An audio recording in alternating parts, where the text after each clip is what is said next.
রাষ্ট্রীয় ক্ষমতা, রাষ্ট্রের অপব্যবহার কিংবা প্রশাসনিক কৌশলের পরিবর্তে কারো রাজনৈতিক অভিলাষ পূরণের প্রধান মাধ্যম হওয়া দরকার জনগণের রায়, জনগণের আস্থা এবং বিশ্বাস।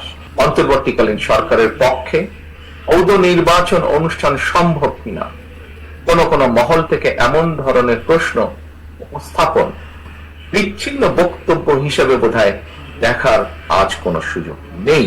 দেশে জনগণের রাজনৈতিক ক্ষমতায়ন নিশ্চিত করা না গেলে আমাদের কোনো আয়োজনই শেষ পর্যন্ত কিন্তু কোনো কাজে আসবে না, টেকসই হবে না।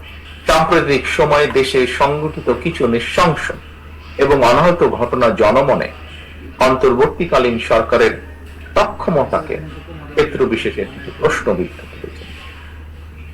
তবে অন্তর্বর্তীকালীন সরকারের কোন একটি অংশের সহায়তায় কেউ কেউ কি দেশে উদ্দেশ্যমূলক পরিস্থিতি তৈরি করতে চাইছে কি না, সোশ্যাল মিডিয়া সহ বিভিন্ন জায়গায় মানুষের কথা শুনলে বোঝা যায় এই বিষয়টিও জনমনে জিজ্ঞাসা রয়েছে। অন্তর্বর্তীকালীন সরকারের সম্ভাব্য প্রতিশ্রুতির সময় জাতীয় নির্বাচন অনুষ্ঠান নিয়ে কেউ সময় ক্ষেপণ করতে চাইছে কিনা এ ব্যাপারেও সজাগ দৃষ্টি রাখার জন্য আমি জনগণের প্রতি, গণতান্ত্রিক রাজনৈতিক দলগুলোর প্রতি, আন্দোলনরত দলগুলোর প্রতি, সকলের প্রতি জানাই আহ্বান। জাতীয় নির্বাচন আসন্ন। বাংলাদেশের গণতন্ত্রকে প্রাতিষ্ঠানিক রূপ দেওয়ার লক্ষ্য অর্জনের ক্ষেত্রে আমাদের জাতীয় জীবনে আসন্ন জাতীয় নির্বাচনের ব্যাপক গুরুত্ব রয়েছে। সুতরাং